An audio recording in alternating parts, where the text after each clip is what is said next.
Sam Logue here for irishboxing.com. Delighted to be joined by the mighty Celt himself, Tyrone Mckenna. Good to see you. Look like you lost a bit of weight, looking nice and trim, loving it. Thank you very much, mate. I appreciate it. But trying me hardest now. I'm trying to stay out of the pub, man. I've been in there twice already this week, so I'm trying my best. Did you do dry January? Do you know what? I gave dry January a go. That's the main thing. Yeah. I did 3 weeks. Yeah, that's all right, isn't it? That's not bad. Yeah. It's better than most. Exactly. So I felt like I needed to reward myself then on the 21st. Do you know what I mean? Like, go on, we get a few in. So I suffered for it the next day though. Come here. You're not on the points because you've got a big fight coming up. Unfortunately, I had a dry January, not by choice. No. Yeah, exactly. Prep for this fight, but yeah, let's go straight into it. Like this is a huge fight, man. Regis Prograis, the consensus number 2 at 140 pounds. Obviously had kind of life and death with Josh Taylor a couple of years ago. Difficult fight, but talk to me about it. Obviously, one you're super confident going into, but a hard fight. Yeah, I'm super confident, 100%. I always am, as you know. Yeah. But yeah, I'm not blind, I'm not stupid. It is a hard fight. Yeah. He's a talented fighter, but he's a fighter I didn't really watch loads of him before I got announced that I'm fighting him, and I've watched a good few of his fights now, and he's definitely a fighter I can beat.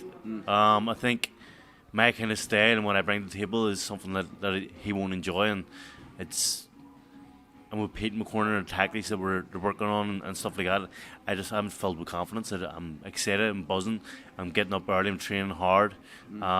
It's a fight that's getting me out of bed in the morning. It's making me put in that extra bit of grind, and yeah, I'm just fully motivated and fully confident in this fight. Yeah, class, man. It's great to hear. You couldn't have it any other way, could you? But there has been kind of, not criticism might not be the word, but you know, online especially, there has been a kind of bit of a consensus that this is a very hard fight for you. Maybe some people have said it's a mismatch. My question to you is, when you see that, what does that make you think, and what kind of effect does that have on you then as you approach the fight and you're in training camp? Zero effect. This isn't the first time that I've had this kind of shit thrown at me. I've had it in numerous fights. I've had it against the Moon fight, the O'Hara fight. Every single time people say, oh, he's domestic level, and then I beat someone, and then, oh, he's only European level, and then I beat someone who's European champion, and then, oh, he's fringe world level. They keep on moving the goalposts when I beat people, and I keep on proving that I was wrong throughout my career, and this isn't going to be no different. Yeah. People, I've read all the comments and people saying all this shit. I see most of them people, they haven't watched me fight. Most of them are Americans or English people that haven't even watched me fight. Don't know what I'm about. Don't know the balls I have, the chin I have, the work rate, the tough I am. So they're just seeing a record. They're seeing Prograis being this superstar, and I'm thinking, oh, Tyrone's out of his depth, which isn't the case. Yeah. Even against the likes of Jacare, he's fighting for 4 belts here. They said the exact same thing. It was my 14th fight. They said, I'm out of my depth, I'm going to get stopped in 1 or 2 rounds. And what way did that turn out? I got beat by a point. He's world number 1 right now, challenging for 4 belts. Yeah. So people have doubted me before. I've seen it all before, and it's nothing new, so I'm excited. Yeah, 100%. Well, we're excited for it. Talk to me about the fight. You kind of touched on it there. You feel like what you bring to the table will be, you will have enough, or you will have the game to kind of to beat Regis, but to kind of nullify or negate what he's good at and what he can do. And that's also what Sean said to me. Sean McComb, of course, your gym mate, said he feels like what you bring to the table is the ability to kind of almost nullify what he would be good at. If you can, I know you're not going to want to give away the game plan as such, but kind of how do you beat someone who's operated at the level that he's operated at, but also kind of brings the skill set that he brings to the table? Very kind of fast, twitchy, good head movement, kind of good angles kind of fighter. How do you navigate that fight? It's hard to say about giving it a game plan. So as much as you can. Just listen, Pete Taylor, he's an unbelievable coach. He's obviously the one who studied Prograis. He's coming up with a game plan. I'm a man that does what I'm told, basically. I follow orders, and whatever orders Pete gives is what I'm going to follow. And I believe in my coach. I believe in his talent as being a coach, and working out what the tactics should be, and that's what I'll just be bringing to the table. Whatever he says goes. Yeah. But obviously we know since the O'Hara Davis fight that it's been kind of war McKenna since then, and you're just not having a bar of the going in to have a fencing match. You don't really want to do that anymore, you've said. So is it about kind of putting that into play, kind of forcing Regis to have a fight, but kind of obviously a little bit more cute, a little bit more sophisticated than just going in and having a war? Yeah, well, I've said it to the Prograis himself. I've said we're going for a war, we're having a dogfight. I need a 2 foot by 2 foot ring. That's how much I'm going to be moving. Yeah. And I think that's not just all talk. That's me being serious. I'm going to go. I'm going for a war. Everyone in Ireland and UK know absolutely that about me. So that's not all talk. But yeah, as you said, it's going to be cuter. And it's going to be stand there and throw punches. It's going to be smart, intelligent war, setting traps, stuff like that. So we'll see on the night. Yeah. Talk to me about the dynamic between you two, because I saw the kind of joint interview you did, if you like, on IFL TV. It was interesting because it seemed like you kind of almost get along, like you could be mates easily enough. Like you're both kind of funny, easygoing blokes, it seems. But obviously there's going to be a good bit of spite there when you get in the ring. But yeah, talk to me about that dynamic, and does that have any effect on kind of your perception of the fight, or how you kind of go in thinking about it as you approach the fight? Actually, I didn't know anything really about him personality-wise before that interview. I've obviously seen him with Josh Taylor lead up and build up. He was a big talker to then, and I thought he would bring the exact same. But he kind of is similar to me in the approach. Like, he is, yeah. We love it. We just love talking shit about each other. We love getting an award. We love dishing out shit to each other. Yeah. And but it was almost like banter is the way it kind of came across. It was almost like when he was bantering you were kind of enjoying it. When you were bantering him, he was kind of enjoying it. Like, it's because I love that shit. Yeah. I think that's my kind of shit. I love.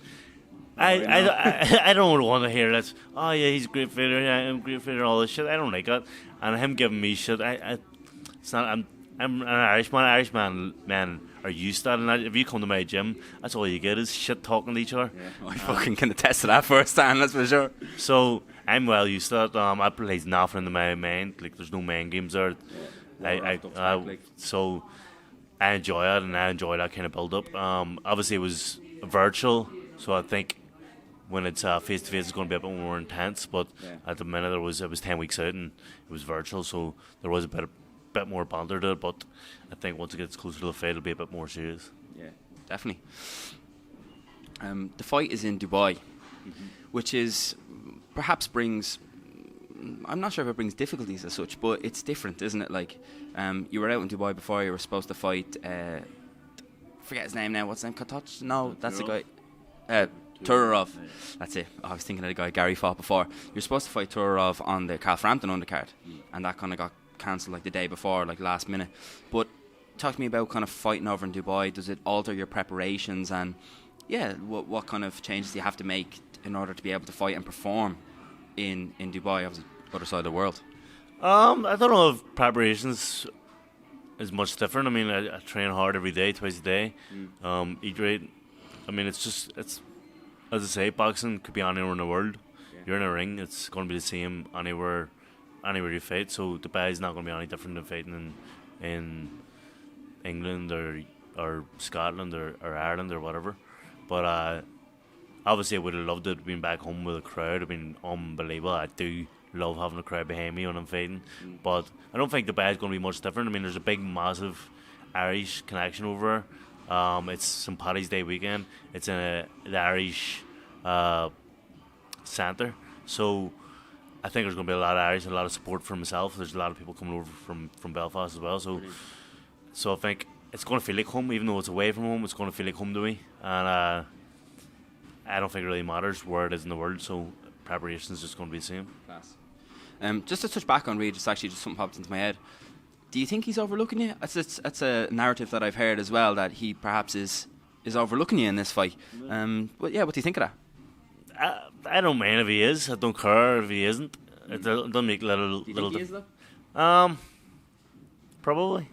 I mean, he's fought at the pinnacle of the sport. He's fought Josh Taylor for all the belts, not all of it, but he's a couple of belts. Yeah. He's been world champion. He's been unified world champion. So he's fought at the pinnacle. So yeah, he could maybe be looking at me and going, "This is a bit of a downgrade," and not taking it as serious. But I'm not looking into that. I mean, I'm going to take him as he's going to be the best Prograis that he can be. He's training his heart out, and he's hungry for. He's saying he's hungry for the world titles again and to prove himself to be the best on the planet. So he's going to have to put it in. So Yeah. I'm expecting the best. I'm not worried about that. Yeah. What was the motivation behind taking the fight? Which might seem like a stupid question, but what was the actual thinking behind it? Is it like legacy for you now, or is it that was like the quickest route to a world title? Like if you beat Regis, it's like you're basically in line for a world title, or what? You know what I mean? What's the mentality going in? Well, it certainly wasn't that, because I could have picked another fight, and I was going to be an eliminator as well, and it would have been an easier fight. It's nothing to do with that. It's to do with I'm not a hypocrite. After every fight, I've announced I want the hardest fight possible. Yeah. I'm doing this for the fans. Entertainment is always my number one priority over belts, over anything. Yeah. So I'd be a hypocrite if I was all for Prograis and said no, I'll take an easier fight. That's not my doing. That's not what I do. No, really, is it? No. So when I'm offered a tough fight, I'm taking it. And Prograis is the toughest fight that I could have had it possible in the world at this stage. Obviously, Josh Taylor and Jacare are fighting each other, so the only other fighter is Prograis. Yeah. So for my fans, I'm doing it for the fans. Class. The career path or trajectory that you seem to be kind of going down now, it seems to resemble that kind of Derek Chisora kind of pathway.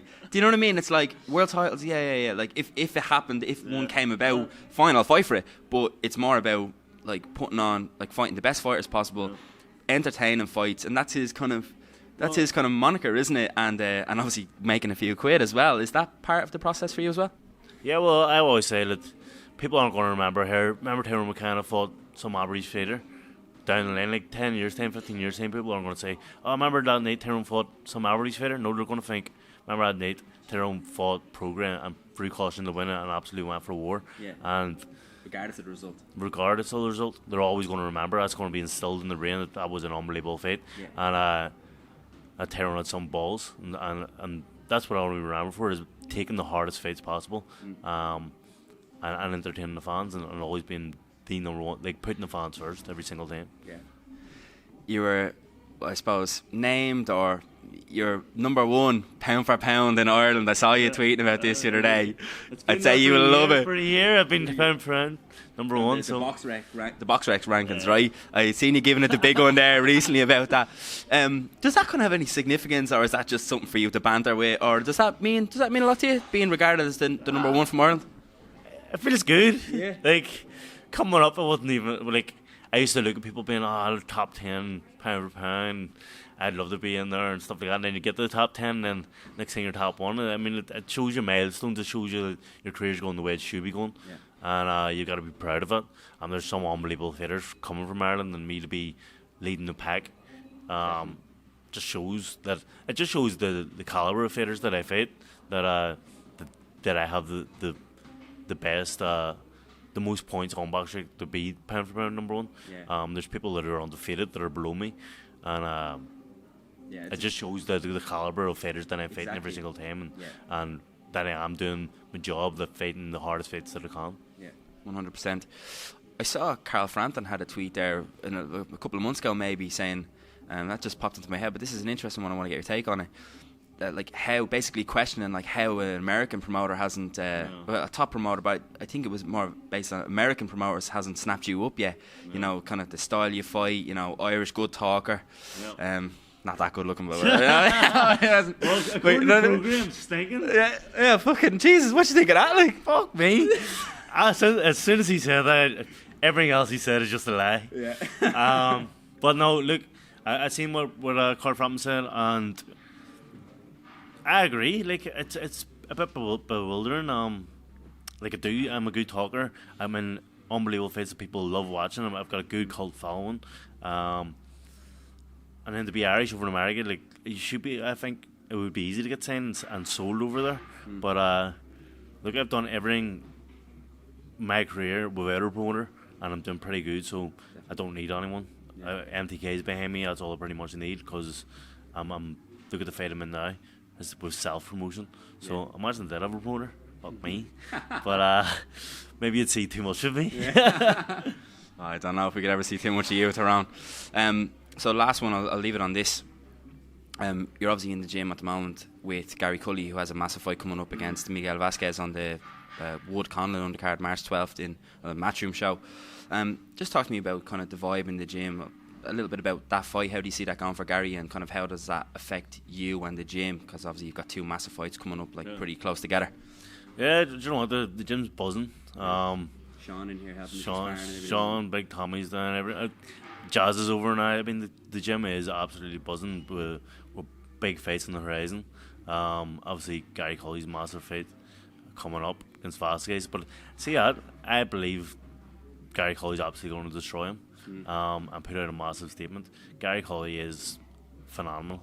Like, I spar him all the time. He's frightened, he's dedicated, he trains very, very hard, he's always fit, he's always ready to go. He's an example of what you should be as a pro boxer. So I can't see nothing but an absolute domination by him in the 12th of March. But regarding the gym's just buzzing at the minute with the talent that's in the gym at the minute. Like, Jazz is going to have a massive fight, Tommy's going to have a massive fight, me, Sean McComb, Paul Ryan's fighting this weekend. Yeah. So the gym's buzzing. It's unreal, yeah. Are you going to be there March 12th for Gary? No, I think I'm flying out to Dubai to do some camp out there. Just to get used to the weather and the time and stuff like that. So I think I'm just missing it, but I'll be watching it on TV 100%. 100%. Look, we'll leave it there, Tyrone. Thanks for another long one. Thanks very much for talking to IrishBoxing.com. Appreciate it, man. Thanks very much.